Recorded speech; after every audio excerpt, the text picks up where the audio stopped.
Thursday वचन था कि जब एलीशा उनकी शर्मिंदगी को दूर करता है अपने चेलों की, जब वो मांगी हुई कुल्हाड़ी भी पानी में गिर जाती है और एलीशा लकड़ी काट के पानी में फेंकता है और कुल्हाड़ी तैरने लग जाती है। वो मांगी हुई कुल्हाड़ी ऊपर आ जाती है क्योंकि वहां अनॉइंटिंग अवेलेबल थी।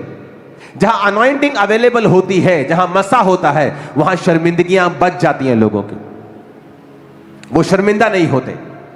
जहां जीसस थे और दाखरस कम हो गया तो जीसस ने अपनी सामर्थ से पानी को दाखरस में बदल के उस परिवार की शर्मिंदगी को खत्म कर दिया था। जहां जीसस होंगे, जहां जीसस का मसा होगा, जीसस के चुने हुए लोग होंगे, वहां आप शर्मिंदगी से बचते हैं। इसलिए शैतान जीवित चर्चों का विरोध करता है।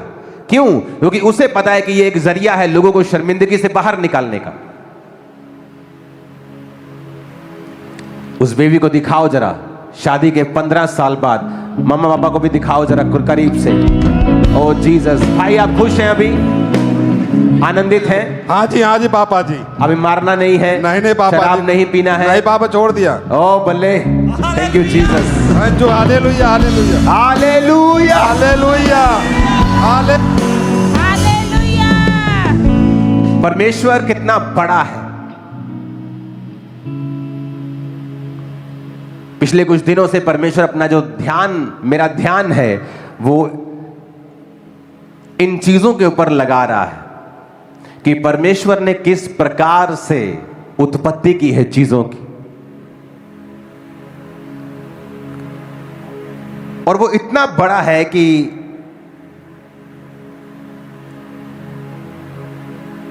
दिमाग चकरा जाए लोगों का।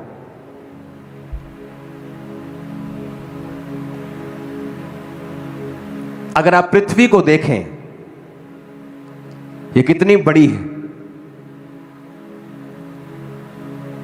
800 करोड़ के करीब लोग इस पृथ्वी पर रहते हैं। तो अगर भी आप दुनिया अगर घूमेंगे तो कितनी वो खाली है।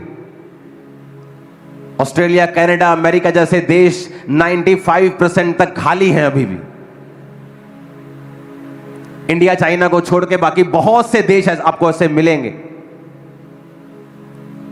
और यहां भी आपको बहुत, अगर आप जाएंगे तो खाली। पृथ्वी कितनी बड़ी बनाई है परमेश्वर ने। और कब बनाई थी पृथ्वी? उत्पत्ति एक बात में अगर जब हम पढ़ेंगे तो परमेश्वर ने उत्पत्ति को बनाया, उसे हम बाद में पढ़ते हैं। अगर आप सूर्य को देखें तो 13 लाख पृथ्वियां उसमें समा सकती हैं, वो इतना बड़ा है। ये देखो फोटो आपके सामने, ये सूर्य है और पृथ्वी आपको नजर भी नहीं आ रही होगी, सामने डॉट सा लगा हुआ है। इसको डॉट को थोड़ा सा जूम करना जरा। ये जो पृथ्वी दिखा रहे हैं डॉट में, वो पीछे रह गई। हाँ, और जूम करना जरा। ये दिख रहा है, ये पृथ्वी है हमारी, और जो सामने है ये सूर्य है। हमें लगता है कि हमें इन चीजों को जानने की जरूरत नहीं, लेकिन परमेश्वर ने मुझे स्पेशली बताया कि मेरे लोगों को बताना है कि मैंने क्या क्रिएट किया है, मैंने क्या बनाया है। किसने बनाया? ये शैतान ने? ये अपने आप बना? कोई साइंटिफिक घटना हुई कि पूरा यूनिवर्स बन गया? नहीं। उत्पत्ति की पुस्तक कहती है कि परमेश्वर ने ये तारागणों को बनाया है। सबको हालेलुया।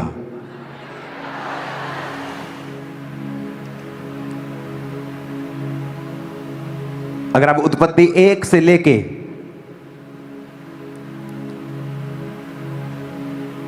पूरा एक बार जब आप पढ़ेंगे तो आप देखेंगे कि परमेश्वर ने किस तरह से 16 आयत को पढ़ेंगे। जब परमेश्वर ने 2 बड़ी ज्योतियां बनाई, उनमें से बड़ी ज्योति को दिन पर प्रभुता करने के लिए और छोटी ज्योति यानी चंद्रमा को रात पर प्रभुता करने के लिए बनाया, और तारागण को बनाया। सूर्य भी एक तारा है। सूर्य की फोटो दिखाना और पृथ्वी दिखाना उसके सामने कितनी छोटी है, नजर भी नहीं आती, नजर भी नहीं आती। सूर्य इतना बड़ा है, 13 लाख धरतियां उसमें समा सकती हैं। सूर्य इतना बड़ा है। और आपको पता है सूर्य जितना भी बड़ा हो, सूर्य से भी एक बड़ा तारा है जिसको स्टीफनसन 218 बोलते हैं, और उसके सामने सूर्य को जब रखा गया तो सूर्य इतना बनता है, देखो अपनी स्क्रीन के सामने। और 10 बिलियन, 1 बिलियन में 100 करोड़ होते हैं, 1000 करोड़ सूर्य उसमें आ सकते हैं। वो तारा इतना बड़ा है। जिस सूर्य में 13 लाख पृथ्वियां समा सकती हैं, उसको अगर 1000 करोड़ सूर्य इकट्ठे कर दो, फिर एक बड़ा तारा जो खोजा गया है, और ऐसे खरबों तारे हैं जो परमेश्वर ने बनाए हैं। सोचो परमेश्वर कितना बड़ा होगा, इमेजिन करो आप।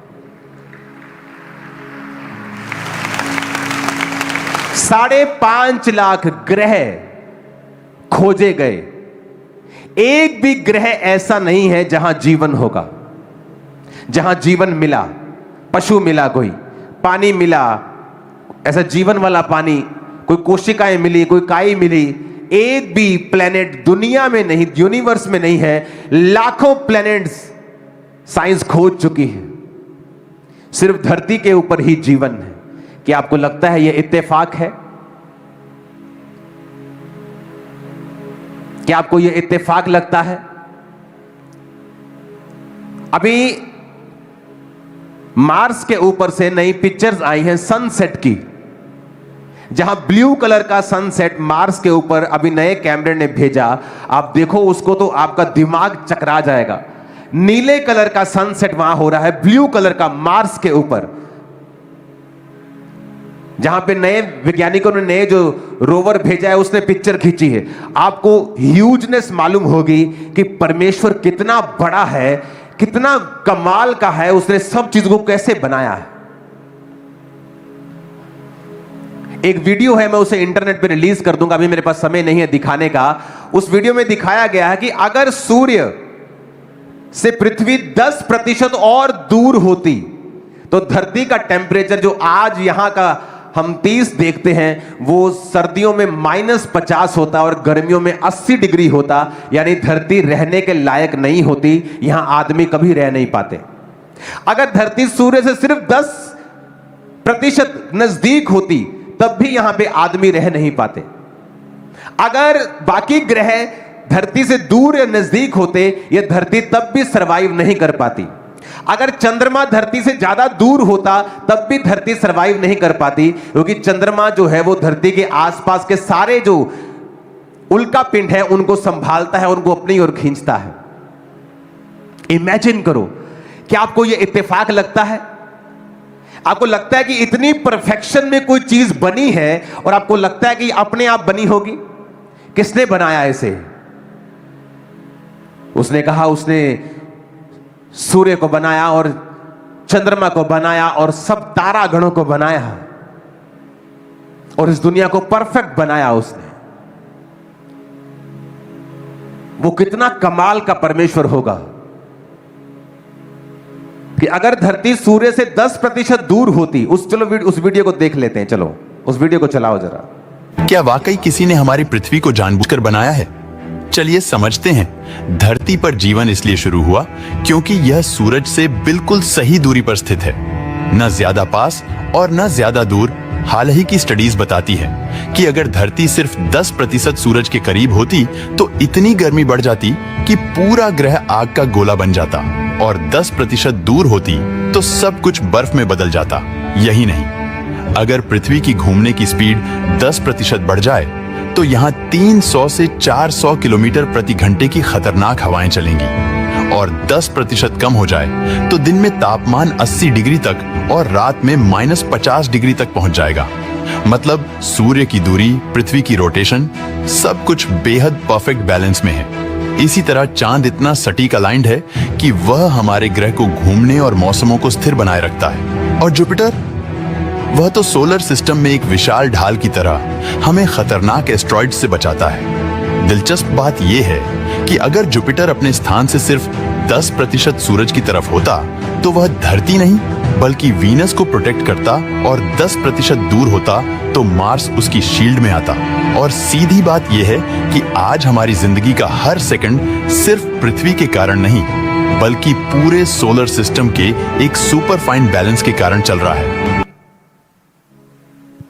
कितनी कमाल की वीडियो है। और किसने बनाया इसको? परमेश्वर ने। सूर्य को कहां रखना है, चंद्रमा को कहां रखना है, तारों को कहां रखना है, ग्रहों को कहां रखना है, और उनके क्या क्या काम है, परमेश्वर ने उनको असाइन किया। एक आसमान में जब आप कहते हैं टूटता तारा देखा मैंने, वो टूटता तारा नहीं होता, एक्चुअल में उल्का पिंड होता है जो धरती के एटमॉस्फेयर में जब एंटर करता है तो वो जल जाता है। वैज्ञानिकों ने एक उल्का पिंड को खोजा जो धरती से कुछ ही दूरी पे है, उसका नाम है एस्ट्रियोड 16 साइकी। उसकी पिक्चर है आपके पास। ये एक उल्का पिंड है। जब इसको खोजा गया तो इसमें यह पाया गया कि यह सिर्फ सोने से, लोहे से और निकल से बना है। और इसकी वैल्यू को जब देखा गया कि ये कितना बड़ा है, तो ये कुछ 100 किलोमीटर की इसकी चौड़ाई है। जब इसकी वैल्यू गिनी गई तो इसमें इतना सोना, लोहा और निकल है कि अगर आज इसको बेच दिया जाए तो जितनी आज इंडिया में सबसे बड़े अमीर की दौलत है, 9 लाख करोड़ रुपया सबसे अमीर आदमी की दौलत है, उतने ही पैसे एक एक जन को मिल जाएंगे पूरी धरती के ऊपर अगर इसको बेच दिया जाए। हर धरती का आदमी 9 लाख करोड़ का मालिक होगा। ये एक एस्ट्रियॉड है छोटा सा जो यहां आसमान में देखा है किसी ने। इमेजिन करो परमेश्वर के पास और क्या होगा। वो कितना बड़ा है, कितना विशाल है। और हम परमेश्वर को गालियां निकाल रहे हैं कि तूने मेरे को 500 रुपया नहीं भेजा टाइम पर, तूने मेरे को 2 लाख टाइम पर नहीं भेजा, मेरी रजिस्ट्री रुक गई। अगर आप आज इंडिया के सबसे अमीर आदमी, कभी वो गौतम अडानी जी होते हैं, कभी अंबानी जी होते हैं, उनको दौलत देखो तो 9 लाख करोड़ के करीब बनती है, $90 बिलियन। और अगर आप इसकी वैल्यू को देखो तो उसकी वैल्यू नीचे लिखी है 7 बिलियन लगा लो, इतनी इसकी वैल्यू है। अगर इसको रुपयों में निकालोगे तो वो 8 से 9 लाख करोड़ बनती है। एक एक जना धरती के ऊपर जितने आदमी हैं सब इतना पैसा हासिल कर लेंगे। लेकिन ये सिर्फ फिगर निकालने के लिए, एक्चुअल में ऐसा होता नहीं, क्योंकि जब सोना ज्यादा बढ़ जाएगा तो उसकी वैल्यू खत्म हो जाएगी, वो बात अलग है। लेकिन मैं आपको बता रहा हूं वैसे ही एक एग्जाम्पल के तौर पर कि वहां इतना सोना, इतना लोहा और इतना निकल है वहां पे उस धातु के एस्ट्रियॉड के उस उल्का पिंड के पास। इमेजिन करो परमेश्वर के पास क्या होगा। आपको पता है परमेश्वर क्या चाहता है इन चीजों को दिखाने के जरिए? कि हमारी सोच जो है वो चौड़ी हो, वो बड़ी हो। क्योंकि वो चीजें, वो सूर्य, वो तारागण, उसके लिए परमेश्वर ने अपनी जान नहीं दी है। आप लोगों के लिए उसने अपने लहू को बहा दिया है, अपने ब्लड को। इमेजिन करो आप कितने कीमती होंगे परमेश्वर के लिए। इमेजिन करो, इन चीजों के लिए परमेश्वर ने अपना लहू नहीं बहाया। ये आसमान में घूम रही हैं। वैज्ञानिक वहां पे भेजने का यत्न कर रहे हैं कि वहां पे भेज के उन चीजों को हासिल कैसे किया जा सकता है। इमेजिन करो। और ऐसे खरबों उल्का पिंड है, अरबों खरबों प्लैनेट्स हैं। इमेजिन करो परमेश्वर कितना बड़ा होगा। एक तारा जिसमें 1000 करोड़ सूर्य समा सकते हैं, और ऐसे खरबों तारे हैं जिनको परमेश्वर ने बनाया है, जिनकी गिनती नहीं की जा सकती। और पृथ्वी को उसने बैलेंस बना के रखा, हर जगह सही तारों को रखा कि वो लोग जी सके जिनको मैंने अपने हाथों से बनाया है। आप जानते हैं परमेश्वर क्या चाहता है? आपको पता है परमेश्वर जब बाइबल में आपको कुछ चीजें कहता है करने के लिए, तो वो क्यों कहता है? जिसने इतना कुछ बनाया है वो आपको छोटी छोटी बातों को मानने के लिए क्यों कह रहा है? वो आपको क्यों कह रहा है? तो व्यभिचार ना कर, तू चोरी ना कर, तू ये ना कर, तू वो ना कर। मैं आपको इसका रीजन बताता हूं। परमेश्वर ने जब इंसान को बनाया तो उसने सब चीजों को अपने शब्दों से बनाया, पर इंसान को अपने हाथों से गूंथ कर उसने बनाया और अपने जीवन का सांस, यानी अपनी सांस, अपना जीवन करके उसमें फूंका और आदम जीवित प्राणी बन गया। यानी आदम के अंदर वही प्राण है जो परमेश्वर के अंदर है। और आदम को वैसे ही बनाया गया था जैसा परमेश्वर था, अपनी समानता में। पूरी तरह से परमेश्वर ने अपनी एक कॉपी आदम को बनाया। आज जब आप दूसरा पत्रस उसका एक बाब उसकी एक आयत को पढ़ते हैं, उसमें लिखा है, शमौन पत्रस की ओर से जो यीशु मसीह का दास और प्रेरित है, उन लोगों के नाम जिन्होंने हमारे परमेश्वर और उद्धारकर्ता प्रभु यीशु मसीह की धार्मिकता के द्वारा हमारे समान बहुमूल्य विश्वास प्राप्त किया है। परमेश्वर और प्रभु यीशु मसीह की पहचान के द्वारा अनुग्रह और शांति तुम में बहुतायत से बढ़ती जाए। वो क्या कहता है? कहता अनुग्रह भी और शांति भी, ग्रेस, फेवर जिसे कहते हैं, जॉय, लिबर्टी, आजादी। आपको पता है ग्रेस जब बोला जाता है, अनुग्रह जब बोला जाता है तो आजादी बोली जाती है। Grace be on to you. जब वो कोई बोलता है अनुग्रह तुम पर हो, तो एक्चुअल में वो कह रहा है प्रोफेटिकली कि आजाद हो जाओ तुम अपने बंधनों से, बीमारियों से, कलेशों से आजाद हो जाओ। Grace be on to you. कहता तुम्हारे जीवन में ग्रेस एंड पीस मल्टीप्लाई हो। कैसे? कहता यीशु मसीह की पहचान के द्वारा, पहचान के द्वारा, knowledge, grace and peace be multiplied unto you through the knowledge of God. Knowledge का मतलब है, जब आप यूनानी भाषा में पढ़ते हैं, एपिग्नोसिस, फुल डिजर्नमेंट। यानी जो व्यक्ति यीशु मसीह को पूरी तरह पहचान जाता है। आप पहचानते नहीं हैं अगर आप प्रार्थना नहीं, अगर आप टाइथ नहीं पे कर रहे हैं, आप उसको नहीं पहचानते। अगर आप हेल्प नहीं कर रहे हैं गरीबों की, आप उसे नहीं पहचानते हैं। अगर आप माफ नहीं करते हैं लोगों को, आप उसे नहीं पहचानते हैं। अगर आप आज भी व्यभिचार में हैं, चोरी में हैं, आप उसे नहीं पहचानते हैं। मैं आपको लिख के देता हूं। और वचन कहता है grace and peace be multiplied. इसका मतलब क्या? कि ग्रेस आप में मल्टीप्लाई हो सकती है। आज आपके पास ग्रेस है, आप 200 लोगों को संभाल सकते हो, पर बाइबल कहती है वो मल्टीप्लाई हो सकती है। तुम्हारे अंदर ग्रेस है, तुम 10,000, 15,000, 20,000, 25, 50, 1 लाख रुपए महीना कमा सकते हो। पर कहता अगर ग्रेस तुम्हारी लाइफ में आएगी, वो मल्टीप्लाई, ग्रेस मल्टीप्लाई हो सकती है, शांति मल्टीप्लाई हो सकती, बढ़ सकती है। उद्धार एक बार मिल गया, ये बढ़ता घटता नहीं है। अब एक बार यीशु मसीह को पहचान लिए, पापों से तौबा करके बपतिस्मा ले लिए, उद्धार पा लिया, ये बढ़ता घटता नहीं है। आप स्वर्ग जा रहे हैं, बस जा रहे हैं, नरक जा रहे हैं तो जा रहे हैं। लेकिन ग्रेस एंड पीस ये मल्टीप्लाई होती है। और अगर आपकी लाइफ में ग्रेस मल्टीप्लाई हुई तो आपका छुटकारा भी बढ़ेगा, आपकी बरकत बढ़ेगी, कलीसिया बढ़ेगी, बिजनेस बढ़ेगा, ब्लेसिंग्स बढ़ेगी, शांति बढ़ेगी, आनंद बढ़ेगा, सेहत अच्छी होगी, लाइफ बेटर होगी। कैसे? एपिग्नोसिस ऑफ गॉड कहता, परमेश्वर की पहचान के द्वारा। जब हम पहचानते कि परमेश्वर तू इतना बड़ा है, तूने इतने बड़े बड़े तारे बनाए हैं कि सूर्य, हजारों करोड़ों सूर्य उसमें समा सकते हैं, जबकि पृथ्वी अकेली 13 लाख अगर पृथ्वियां हो तो सूर्य भरती हैं। और ऐसे तारे हैं जो हजारों करोड़ सूर्य को अपने अंदर समा जाते हैं, और वो भी करोड़ों खरबों खरबों में है। तो कितना बड़ा परमेश्वर है, हम उसको समझते हैं कि अगर उसने तारों को, पृथ्वी को, सूर्य को, चंद्रमा को इतनी अलाइनमेंट में रखा है, इतने सिस्टम में रखा है, वो मेरी लाइफ को इतने सिस्टम में क्यों नहीं रखेगा? वो मेरी जिंदगी को सिस्टम में क्यों नहीं रखेगा? वो सब कुछ कर सकता है, लेकिन मुझे ये समझना है कि मैं उसकी नॉलेज में कम तो नहीं हूं, मैं उसकी डिजर्नमेंट में कम तो नहीं हूं। मेरे अंदर कोई कमी है कि मैं डिजर्न नहीं कर पा रहा हूं परमेश्वर को, क्योंकि वो तो परफेक्ट है, उसने परफेक्ट चीजें बनाई हैं, उसने तो इतनी बड़ी बड़ी चीजें बनाई कि वैज्ञानिक भी उसके सामने सिर झुकाते हैं। ऊंची आवाज में कहो हालेलुया। माउंट एवरेस्ट के ऊपर समुद्र के जीवाश्म मिले तो वैज्ञानिक अब कहने लगे हैं कि माउंट एवरेस्ट भी कभी पानी के नीचे था। और यह बाइबल की पहली दूसरी लाइन में लिखा है, पृथ्वी बेडोल सुनसान पड़ती, गहरे जल के ऊपर अंधियारा था, परमेश्वर ने कहा उजाला हो जाए, फिर जल 2 भाग हो जाए।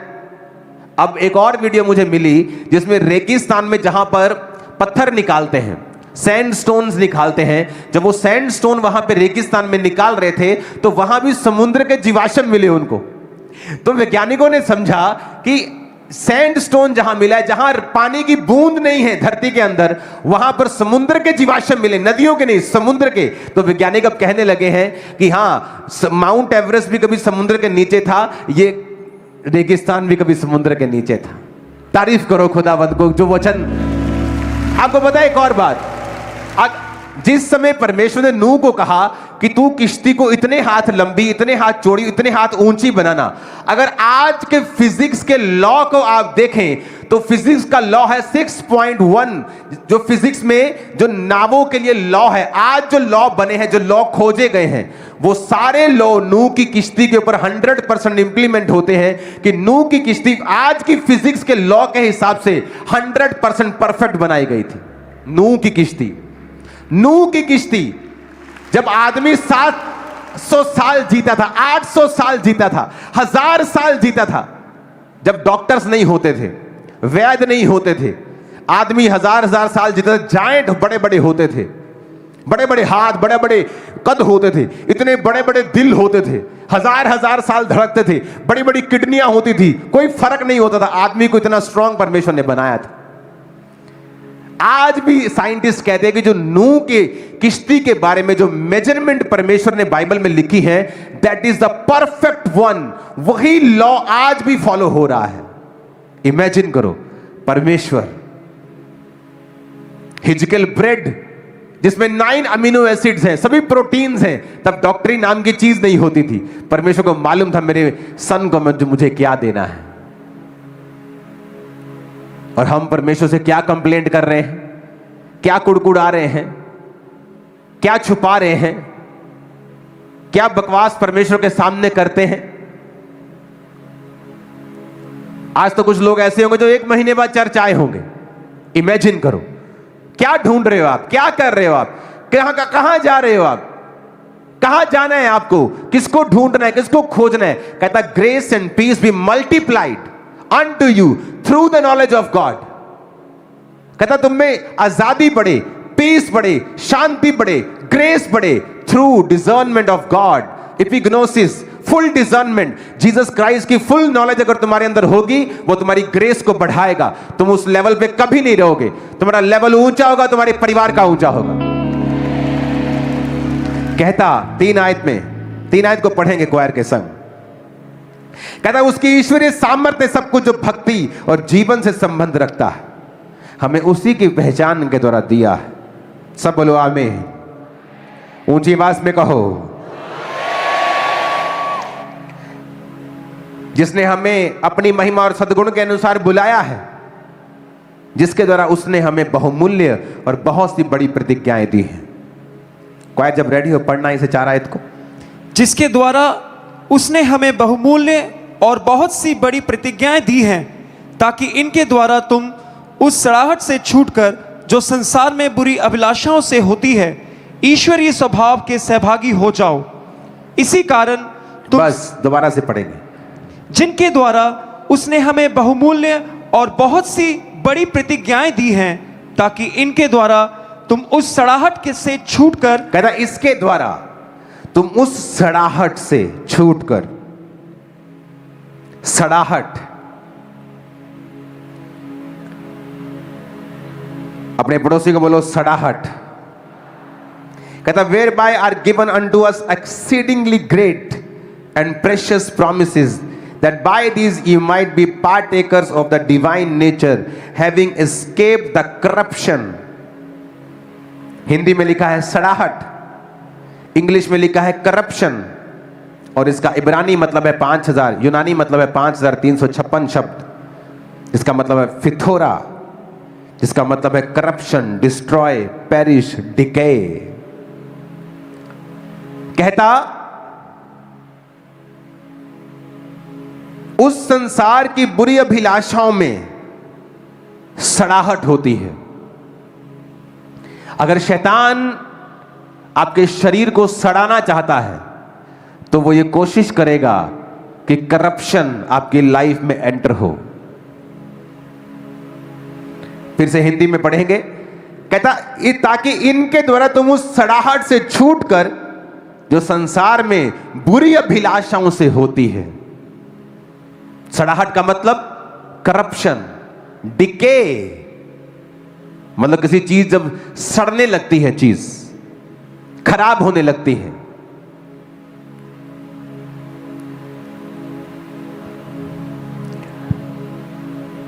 अगर आप अपने नेचर को चेंज नहीं करते हैं, आप जल्दी अपने आप को बीमार पाते हैं, आपका शरीर सड़ने लगता है अंदर से। कहता ईश्वरीय स्वभाव के सहभागी हो जाओ। मैंने आपको जो वीडियोस दिखाई ना इतनी बड़ी, वो क्यों बताई? परमेश्वर आपसे क्या चाहता है? वो ये चाहता है कि हम सब उसके जैसा सोचें और उसके जैसा जिएं। ये सारे गुण परमेश्वर के अंदर हैं, और जब ये गुण हमारे अंदर आते हैं और हमारी सोच परमेश्वर के जैसी होती है, तो हम करप्शन से, डिके से, सड़ाहट से, जो आपके बिजनेस में हो सकती है, गर्भ में हो सकती है, पेट में हो सकती है, वो सड़ाहट आपके शरीर में हो सकती है, लाइफ में हो सकती है, बच्चों में हो सकती है, मैरिड लाइफ में हो सकती है। कहता उस सड़ाहट से तुम छूट सकते हो जो बुरी अभिलाषाओं से शैतान तुम्हारे जीवन में लेके आता है। जब भी शैतान आपको बुरी अभिलाषा में गिराएगा, वो व्यभिचार हो, चोरी हो, नशा हो, डकैती हो, तब आपकी लाइफ में कुछ ना कुछ सड़ाहट जरूर होगी। आपकी सेहत में नहीं होगी तो फाइनेंस में होगी, फाइनेंस में नहीं होगी तो मैरिड लाइफ में होगी। जब भी आप करप्शन करेंगे, जब भी आप बुरी अभिलाषा आप करेंगे, जब भी आप बुरी अभिलाषा अपनी लाइफ में रखेंगे, तो उसके पीछे पीछे सड़ाहट फॉलो करेगी। आपको वो पार्सल लेना ही पड़ेगा, क्योंकि वो पार्सल के लिए आपने स्पिरिचुअल प्राइस को पे कर दिया है। आपका वो पार्सल प्रीपेड है, आपने उसे पे कर दिया है, आपने पहले ही उसकी मूल्य अदा कर दिया है। अब वो सड़ाहट आपकी लाइफ में आएगी, आप उसे रोक नहीं सकते हैं। मैंने बहुत बार देखा है ऐसे बच्चों को जिन्होंने सेवकाई की और व्यभिचार में गिर गए, उनको कुछ नहीं हुआ, पर उनके माता पिता ने बड़े बड़े अटैक देखे अपनी लाइफ में। माता पिता पे अटैक हुए, उन्हें फाइनेंस पे हुए, उनको सेवा में अभी परमेश्वर पीछे कर रहा है। क्यों? अब उनको समझ नहीं आ रहा। वो पास्टर के पास जाते, पापा हमारी लाइफ, मेरे पापा मम्मी बड़े तंग हैं। अब वो ये नहीं बताते कि हमने व्यभिचार किया है, क्योंकि जब तुमने व्यभिचार किया तो सड़ाहट जो है, डिके जो है, वो गलाहट जो है, जो गलेंगी चीजें, वो तुम्हारी लाइफ, परिवार, फाइनेंस कहीं भी एंटर कर सकती। तुम उन्हें लीगली रोक नहीं सकते, तुम प्रार्थना करके भी उन्हें रोक नहीं सकते हो। तो परमेश्वर ने कहा तुम संसार की बुरी अभिलाषाओं से जो सड़ाहट होती है उससे छूटकर ईश्वरीय स्वभाव के सहभागी हो जाओ। कैसे होना है सहभागी? कहता इस प्रकार तुम सब प्रकार का यत्न करके विश्वास पर सद्गुण, पढ़ेंगे 5 आयत को। इसी कारण तुम सब प्रकार का यत्न करके अपने विश्वास पर सद्गुण, और सद्गुण पर समझ, और समझ पर संयम, और संयम पर धीरज। ओके, एक एक करके पढ़ेंगे। 5 आयत को पढ़ेंगे। सबसे पहले विश्वास के ऊपर सद्गुण, और सद्गुण पर समझ। ओके, विश्वास के ऊपर क्या पर करना है? सद्गुण। कहता तुम्हारे अंदर विश्वास है ना? बोलो अपने पड़ोसी को, विश्वास है। तो दूसरा काम क्या करना है ईश्वरीय स्वभाव के सहभागी होने के लिए? कहता विश्वास के ऊपर सद्गुण बढ़ाना है। अपने पड़ोसी को बोलो सद्गुण। इंग्लिश में उसे वर्च्यू कहते हैं। यूनानी रियल भाषा में, ग्रीक भाषा का 703 शब्द, उसमें कहते हैं एरेटे, जिसका मतलब है एक्सीलेंस। अगर तुम चाहते हो ना कि तुम ईश्वरीय स्वभाव के सहभागी हो जाओ, आपको लगता है कि परमेश्वर मेरी जिंदगी को बोरिंग करना चाहता है, मैं अगर ईश्वरीय स्वभाव का सहभागी हो जाऊंगा तो मुझे क्या मिलेगा? मेरी तो लाइफ बोरिंग हो जाएगी। ऐसा नहीं है। एक्चुअल में आपको ईश्वर की तरह जीने के लिए बनाया गया था, और जब आपने ईश्वर की तरह जीना बंद कर दिया तब बीमारियां आई। पहले किडनी प्रॉब्लम्स नहीं होती थी, लीवर प्रॉब्लम नहीं थी, डाइवोर्सेस नहीं थे, कैंसर नहीं थे, पेन्स नहीं थी, एवरीथिंग वॉज सो परफेक्ट। जिस तरह परमेश्वर ने सूर्य को, चंद्रमा को, पृथ्वी को परफेक्ट दूरी के ऊपर बनाया, आपकी लाइफ भी परफेक्ट थी बिल्कुल। पंगा हमने लिया, आदम ने लिया, वो गिरा। उसके बाद अब परमेश्वर चाहता है कि हम परफेक्ट लाइफ को दोबारा हासिल करें थ्रू जीसस क्राइस्ट नॉलेज। कैसे? कहता जब विश्वास कर लिया तो वर्च्यू यानी एक्सीलेंस को बढ़ाओ। क्या एक्सीलेंस? किसे कहते हैं एक्सीलेंस जीवन जीना? एक्सीलेंस का जीवन जीना कि आज संडे है, मुझे कहां होना चाहिए? कहां होना चाहिए? सुना नहीं दिया मेरे को, कहां होना चाहिए? यह है एक्सीलेंस। मैं अपना टाइट हर हफ्ते निकालता हूं, महीने बाद नहीं, क्योंकि मुझे डर रहता है कि मैं भूल ना जाऊं, किसी हफ्ते का भूल ना जाऊं। और हर टाइट में मैं एक्स्ट्रा पैसों को निकालता हूं कि अगर मैं किसी दिन टाइट भूल गया किसी हफ्ते, तो मेरा वो कवर होता रहेगा, भूलता नहीं हूं मैं। एक्सीलेंस जीवन जीना। प्रभु के दास के सामने मैं गया हूं, जब भी दुनिया में मेरा रिकॉर्ड है, मैं कभी खाली हाथ नहीं गया हूं। एक्सीलेंस। मैंने कभी ऐसी बेवकूफी नहीं की। चाहे उनको कुछ नहीं चाहिए, चाहे इसहाक खरबोपति था, लेकिन अपने बेटे को उसने कहा मेरे लिए कुछ आहार का, अहेर का मांस लेके आया, क्योंकि जब आप बोते हैं आप स्पिरिट को हिलाते हैं और वही चीज फिर आशीष को पैदा करती है। एक्सीलेंस। एक्सीलेंस। आप में से बहुत से लोग आज 12 बजे चर्च में एंटर किए होंगे, 1 बजे किए होंगे। यह निशानी है आप एक्सीलेंस नहीं, एक्सीलेंस में नहीं।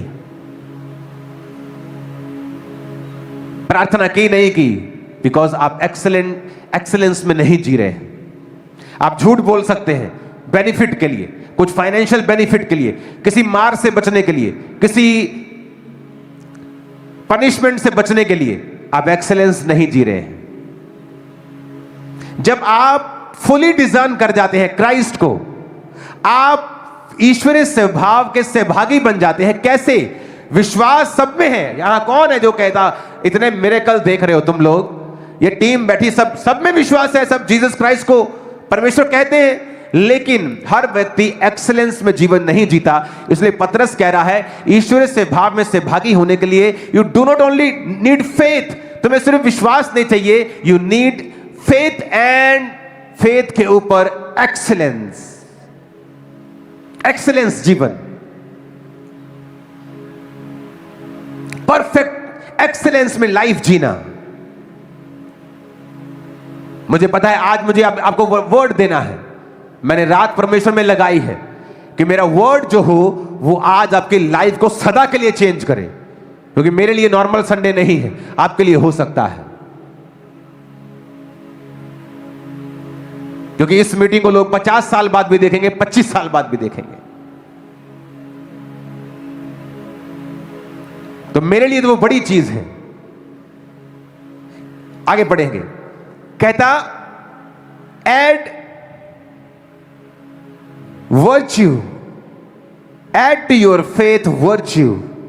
कहता विश्वास के ऊपर क्या बढ़ाना है? सद्गुण। आगे पढ़ेंगे। और सद्गुण पर समझ। कहता सद्गुण के ऊपर क्या? समझ। अपने पड़ोसी को बोलो समझ। और ये समझ क्राइस्ट स्पिरिचुअल समझ के बारे में बात वो नहीं कर रहा है। ये आपको अलग समझ के बारे में जो दुनिया में भी काम आती है, उस समझ के बारे में भी आपको कह रहा है। अगर वो समझ भी आपके अंदर नहीं है, तब भी आप परमेश्वर के स्वभाव में सहभागी नहीं हो पाते हैं। ऊंची आवाज में कहो हालेलुया।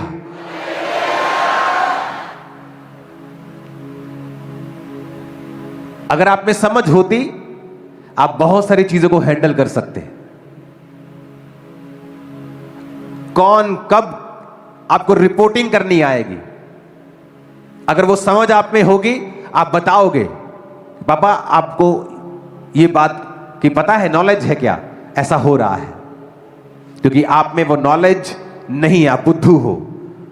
वचन भी कहता है कि संसार के लोग तुमसे ज्यादा बुद्धिमान है, अंधेरे के लोग तुमसे ज्यादा समझदार हैं, तुम बुद्धू हो। उन्हें पता है कैसे मित्र बनाने हैं ताकि हमारा फ्यूचर सेव हो सके। तुम बुद्धू हो, तुम्हें नहीं पता अपना फ्यूचर कैसे बनाना है।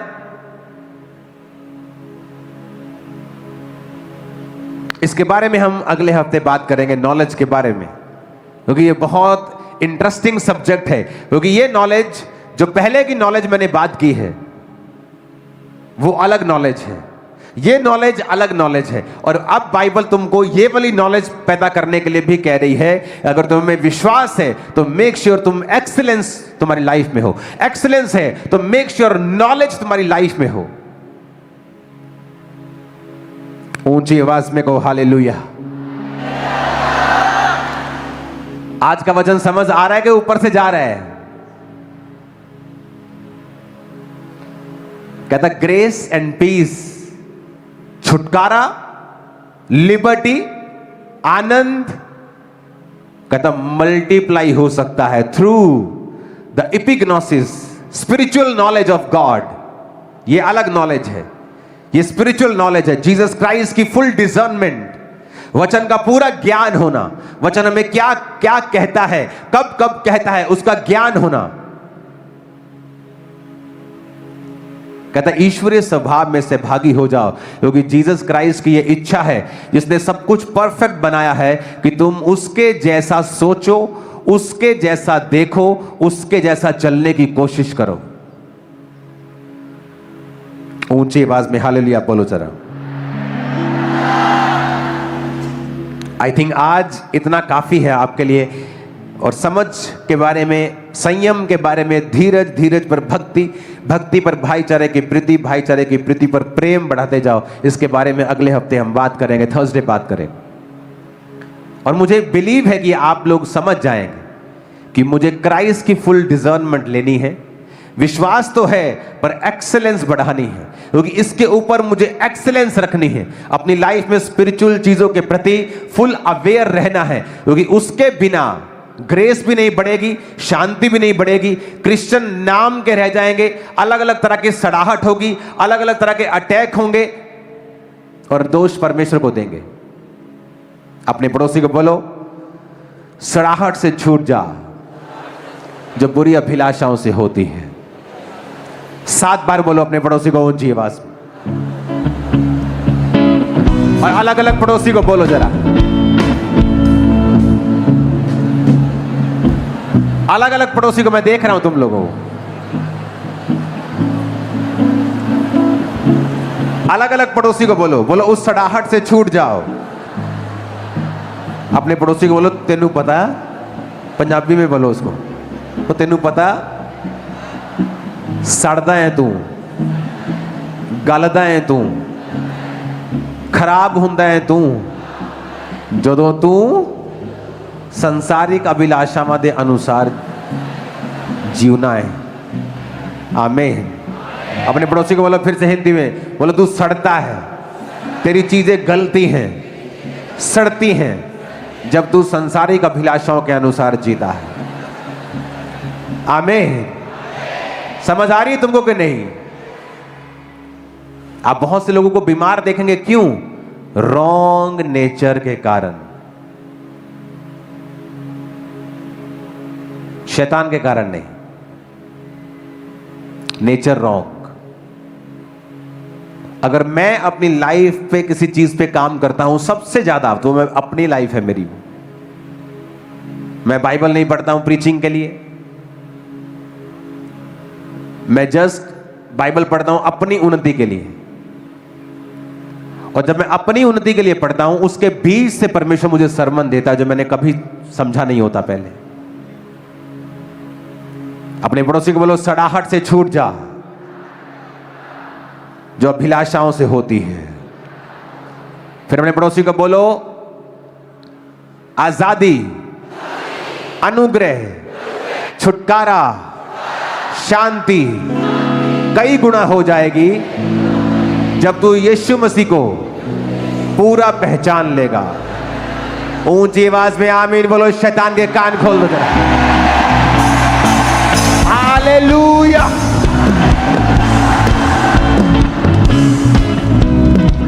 आमीन। ऐसा परमेश्वर, मेरे तो कल आंखें खुल गई मेरी। ऐसा परमेश्वर जिसने एक ऐसे ही उल्का पिंड आ रहा है, अगर वो बेच दिया जाए तो भाई साहब सब अंबानी के जैसे दौलतमंद होंगे। आज की वैल्यू में। इमेजिन करो, इमेजिन करो, एक छोटी सी बिंदी अगर परमेश्वर बेच रहा है तो तुम कितने अमीर हो जाओगे। और हम क्या बोलते हैं परमेश्वर को, तू हमारा ध्यान नहीं रखता। अगर तुम उसको समझ गए, ये बात आज नोट करके अपने दीवारों पे लगा देना, तुम्हारी जरूरत से ज्यादा हमेशा तुम्हारे पास रहेगा। जितनी जरूरत होगी ना तुम्हें, उससे ज्यादा हमेशा। हमेशा का मतलब क्या? 1 तारीख से लेकर 10 तारीख तक नहीं कह रहा हूं मैं, हमेशा तुम्हारे जीवित उठाए जाने तक तुम्हारे पास जरूरत से हमेशा ज्यादा होगा। इस कलीसिया के पास मैं प्रोफेसी करता। आमीन। सिर्फ समझना है परमेश्वर को। बुरी अभिलाषाओं से दूर रहना है। वो शैतान का एक द्वार है, वो आपको गिफ्ट देना चाहता है सड़ाहट का, गलाना चाहता है किसी चीज को। वो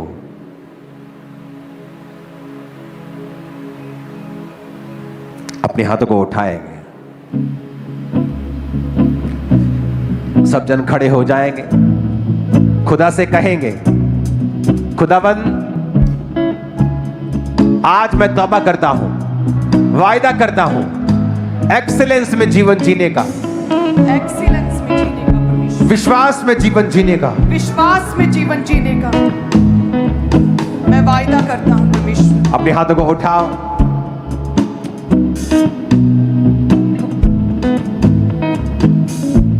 थैंक यू जीसस, हालेलुया। यीशु तू है शाफी, गुनाहों की माफी बिना तेरे है कुछ भी नहीं। यीशु तू है शाफी, गुनाहों की माफी बिना तेरे है कुछ भी नहीं। करूंगा स्तुति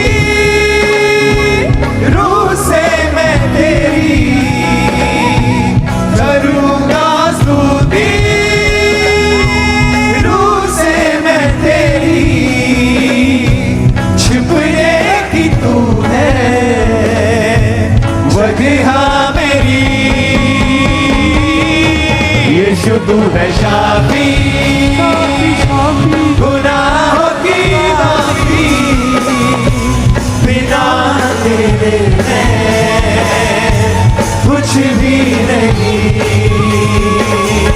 यीशु के नाम में आज आपकी लाइफ में बड़ा काम हो।